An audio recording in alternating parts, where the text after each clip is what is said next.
Most families think the biggest testing decision is which test to take. It's not. The real mistake is choosing when to test without a clear strategy. And this is where things quietly start to go off track. Because from the outside, testing feels like something you just schedule. You look at the available dates, you pick a month that seems reasonable, you sign up, and it feels like progress. It feels like you're moving forward in the process. But here's the problem. When you choose testing timing without a strategy, you're not just picking a date. You're shaping how your child shows up in the entire admissions process. You're shaping how prepared they feel, how confident they are, and how their performance is ultimately interpreted.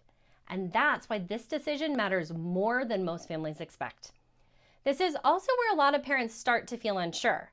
They're thinking, when should we start? Are we too early? Are we behind? Should we have waited until they're more prepared? And the tricky part is, there's no obvious answer when you're looking at this from the outside. Because testing doesn't sit on its own. It connects to your school list, your preparation, timeline, your child's confidence, and how their overall profile is understood in the admissions process. So when the timing is off, everything around it starts to feel harder. Welcome to Admissions Insights. I'm Crystal Stone. Each week, I share patterns I'm seeing from families navigating private school admissions so you can approach the process with more clarity, confidence, and calm. Because when families are trying to figure this out on their own, it can feel confusing very quickly. My goal is to help you see the bigger picture more clearly so you can make decisions that actually support your child. And today, we're going to walk through how to think about testing timing in a completely different way, not as a single decision, but as a process. Because the goal isn't just to take the test, it's to use testing in a way that actually supports your child over time. This is something I walk through step by step in my testing strategy parent training, how to map out a testing plan that fits your child, your timeline, and your school list. But before we get there, let's take a closer look at what's usually happening for most families. So let's start with how most families approach this. Usually, testing comes up after schools. Families build a list, they look at requirements, and then they think, okay, we need to schedule the ISEE or SSAT. So they pick a date that feels reasonable, maybe summer, maybe early fall, and again, this feels logical. But here's what's missing at that point in the process. Most families don't yet have real data on how their child performs in this type of testing environment. So the timing decision is being made based on assumptions, and assumptions create pressure. Because now that first test starts to feel like it matters a lot. It feels like this needs to go really well, and that changes how the student experiences it. I've seen students walk into their first official test feeling like it's a high-stakes moment, not because anyone said it out loud, but because of how the timing was set up. And that pressure shows up. Not because they're not capable, but because they're still learning the format, the pacing, the structure. So instead of the test giving useful information, it becomes a stressful experience that doesn't fully reflect their ability. And then families are left trying to interpret it. Is this an accurate score? Should we retest? Did we start too early? And this is where the process starts to feel reactive. Here's where the shift needs to happen. Instead of thinking, when should we take the test? It's more helpful to think, how do we use testing as part of the process? Because testing is not a one-time event, it's a sequence. And when you approach it that way, you create space for your child to grow into the test. The first step is not the real test, it's a baseline around May. And this is where the mindset shift matters. The goal of that first test is not performance, it's information. So instead of asking, how did we do, you're asking, what did we learn? And I want to slow this down for a moment because this is where I see a lot of families hesitate. They'll say, but what if the score is low? And the answer is, that's actually useful. Because now you're not guessing anymore. You can see how your child handles timing, where they feel confident, where they slow down, what sections feel more natural, what areas need support. That baseline becomes your starting point. And without that starting point, everything else is less clear. A pattern I see often is a student takes their first test without this framing, and the result feels discouraging. But when we look more closely, it's not ability, it's unfamiliarity. They didn't manage time well yet. They hesitated in new question types. They weren't sure how to pace themselves. And that's exactly what the baseline is supposed to reveal. So once you have that baseline, you're making decisions based on real data. And this is where many families make a subtle but important shift. They start focusing only on the score. They look at percentiles, they compare ranges, they try to interpret what it means. And that's understandable. But it's not the most useful next step. Because the real value of that baseline isn't the number, it's the pattern. What you're really looking for is this. How did your child move through the test? Did they run out of time? Did they rush? Did they feel confident in certain sections? Did they hesitate in others? Because those patterns tell you how to prepare next.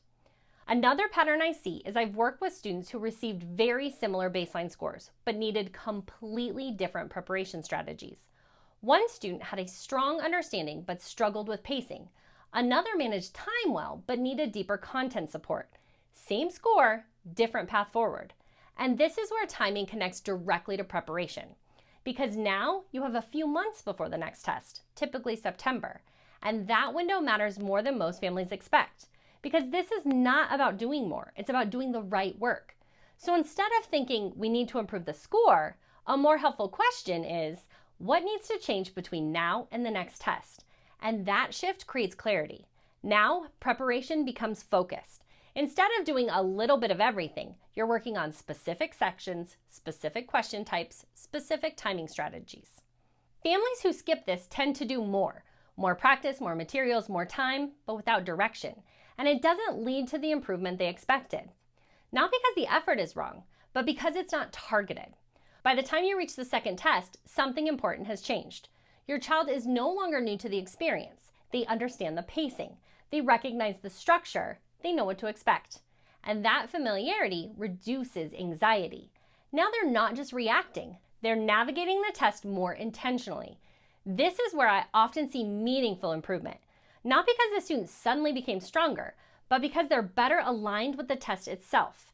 At this point, families start asking, is this enough? Should we test again? Are we in the range for our schools? Those are the right questions, but here's the important shift. Instead of asking, is this score perfect?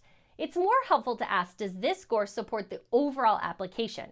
Because testing doesn't exist in isolation. A third test is not always necessary, and that's important to say clearly. Because more testing is not always better. But when it is needed, it should be intentional. For example, the September score doesn't fully reflect ability. There's a specific area that can improve. The school list suggests a stronger score would meaningfully help. But some families schedule another test just in case. But without a clear purpose, that often adds pressure without adding value. So when you step back and look at this full sequence, May baseline, summer targeted preparation, September performance, December strategic retest if needed, you start to see something important. Testing becomes a process of refinement, not a one-time judgment. And once families see it this way, a lot of the pressure starts to lift. Because the goal is no longer get it right the first time. It becomes use each step to move forward. And this is exactly what I walk parents through in the testing strategy parent training. How to take this timeline and turn it into a clear, personalized plan. Because once you understand what each step is for, you stop guessing and start making decisions with confidence. So when you step back and look at this full approach, testing stops feeling like a single high-pressure decision. It becomes something you can actually plan for. You know, this is our baseline, this is how we prepare, this is when we evaluate again, and that level of clarity changes how the entire process feels. Because instead of reacting to each score, you're making decisions ahead of time. And this is where most families still feel stuck. Not because they're not putting in the effort, but because they're trying to answer the same questions over and over. When should we test? How many times should we test? What should we adjust between tests?